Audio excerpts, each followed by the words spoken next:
Political news, sports news, crime news કે તમારા રાજ્યના સમાચાર, હવે દરેક ખબર પર રહેશે અમારી નજર. ગુજરાતનો સર્વશ્રેષ્ઠ ન્યૂઝ ચેનલ.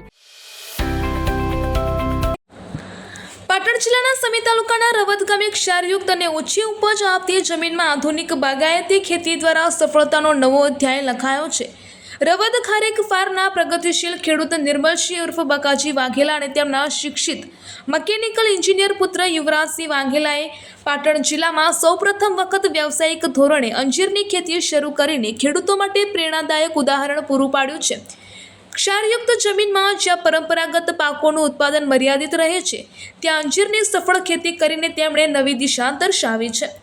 રવદ ખારેક ફાર્મમાં 6 વીઘા જમીનમાં મહારાષ્ટ્રના પુણે વિસ્તારમાંથી લાવવામાં આવેલા આશરે 4000 પુનાફિક જાતિના અંજીરના રોપાનું વાવેતર કરવામાં આવ્યું હતું. હાલમાં આ છોડ 1.5 વર્ષના થઈ ગયા છે અને તેના પર લીલા ફળ આવવાનું પણ શરૂ થઈ ગયું છે. છોડની તંદુરસ્ત વૃદ્ધિ અને સારા ઉત્પાદનને જોઈ આસપાસના ખેડૂતો પણ અંજીરની ખેતી અંગે માહિતી મેળવવા માટે ફાર્મની મુલાકાત લઈ રહ્યા છે. યુવરાજસિંહ વાઘેલાએ જણાવ્યું હતું કે તેઓ મિકેનિકલ એન્જિનિયર હોવા છતાં ખેતી પ્રત્યે વિશેષ રસ ધરાવે છે. તેમના પિતા નિર્મલસિંહ વાઘેલા સાથે મળીને અગાઉ ક્ષારયુક્ત જમીનમાં ખારેકની સફળ ખેતી શરૂ કરી હતી. ખારેક ફાર્મની સફળતા બાદ મહારાષ્ટ્રના ખેડૂતો ફાર્મની મુલાકાતે આવ્યા હતા. તેમણે અંજીરની ખેતી અંગે માર્ગદર્શન આપ્યું હતું. ત્યારબાદ યુવરાજસિંહ પુણે જઈ અંજીરની ખેતીની આધુનિક પદ્ધતિઓનું તાલીમરૂપ માર્ગદર્શન મેળવ્યું અને ત્યાંથી ગુણવત્તાસભર રોપા લાવી રવદમાં તેનું વાવેતર કર્યું હતું. તેમણે જણાવ્યું કે અંજીરની મુખ્યત્વે 2 જાતો પુનાફિક અને ડાયના છે, જેમાં તેમણે પુનાફિક જાત પસંદ કરી છે. 1 વીઘામાં આશરે 400 થી 450 રોપાનું વાવેતર થઈ શકે છે. આ છોડ 2 વર્ષનો થયા બાદ ઉત્પાદન શરૂ થાય છે. શરૂઆતમાં છોડ દીઠ 3 થી 5 કિલો ઉત્પાદન મળે છે, જ્યારે ત્રીજા વર્ષથી 7 થી 10 કિલો સુધી ફળ મળી શકે છે. અંજીરની ખેતીની આર્થિક દ્રષ્ટિએ પણ ખૂબ ઉજ્જવળ સંભાવનાઓ છે. બજારમાં લીલા અંજીરનો ભાવ આશરે ₹200 પ્રતિ કિલો મળે છે. જો ફળનું પ્રોસેસિંગ કરીને વેચાણ કરવામાં આવે તો તેનો ભાવ 1200 થી 1300 પ્રતિ કિલો સુધી મળી શકે છે. સરેરાશ એક છોડમાંથી 8 કિલો ઉત્પાદન મળે તો એક છોડ દીઠ ₹1600ની આવક થઈ શકે છે. 1 વીઘામાં 400 છોડના આધારે અંદાજે 6,40,00,000 જેટલી આવક મળવાની શક્યતા રહે છે. પ્રોસેસિંગ દ્વારા આવકમાં નોંધપાત્ર વધારો થઈ શકે છે. અંજીરના એક રોપાની કિંમત અંદાજે ₹100 છે.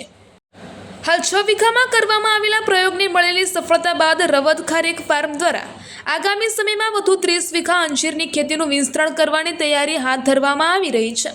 ક્ષારયુક્ત જમીનમાં પણ યોગ્ય આયોજન, આધુનિક ટેકનોલોજી અને વૈજ્ઞાનિક અભિગમ અપનાવવામાં આવે તો ઊંચી આવક આપતી બાગાયતી ખેતી સફળ બની શકે છે. તેનો જીવંત દાખલો રવદના પ્રયોગશીલ ખેડૂતે પૂરો પાડ્યો છે. આ સફળતાથી સમગ્ર વઢિયાર પથક સહિત પાટણ જિલ્લાના ખેડૂતોમાં નવી આશા જાગી છે અને અંજીરની ખેતી પ્રત્યે રસ વધ્યો છે. રિપોર્ટર કમલેશ પટેલ, પાટણ. હું યુવરાજસિંહ વાઘેલા, એક સક્ષમ અને જાગૃત ખેડૂત તરીકે આપને આજે અંજીરની માહિતી આપું છું કે મેં પોતે મિકેનિકલ એન્જિનિયરિંગ કરેલું છે, પણ છેલ્લા 5 થી 6 વર્ષમાં હું મારા પપ્પાની પાછળ ખેતીમાં જોડાયેલો છું. કે અત્યારે કેવું થયું છે કે પબ્લિક ખેતી ઘણી બધી કરે છે, પણ એમને પ્રોપર માહિતી નથી મળતી કે એમને કોઈ જાગૃતતા નથી આવતી. પણ હું આજે એમને નવી પદ્ધતિ અને નવી ખેતી સમજાવવા જઈ રહ્યો છું. મેં 2024માં મારા એક મિત્ર છે જે પુણેથી આવેલા હતા અને એમને મને અંજીર વિશે માહિતી આપી કે તમારું ક્ષારયુક્ત જમીન છે, ખારું પાણી છે, પણ જો આપ એમાં અંજીરની ખેતી કરો તો એની અંદર આપને રિઝલ્ટ સારું મળશે. અને એમના કહેવા પ્રમાણે મેં આજે અંજીર વાયેલા છે અને મારા 1.5 વર્ષના પ્લાન્ટ થયા, પણ મેં એની અંદર ફ્રૂટ બી લીધું અને એને મેં પ્રોસેસિંગ બી કર્યું છે. અને આપ જોઈ શકો છો એ પ્રમાણે મારા પ્લાન્ટ બહુ સફળ થયા છે. એટલે હું ખેડૂત મિત્રને દરેકને સલાહ આપું છું કે તમે જે સિઝન વાઇઝ ખેતી કરો છો એમાં કંઈક નવો સુધાર લાવો, નવો બદલાવ લાવો અને ટેકનિકલી ફાર્મિંગ તરફ તમે આગળ પ્રયાસ કરો કે જેનું રિઝલ્ટ આપણને બી બહુ સારું મળે છે અને સામે એનો ભાવ બી આપણને સારો મળે છે. તો દરેક ખેડૂત મિત્રને મારી એવી વિનંતી છે કે તમે કંઈક અલગ કરો અને ટેકનિકલી ફાર્મિંગ કરો કે જેનાથી આપ બી આગળ આવો અને આપણો દેશ બી આગળ આવે છે.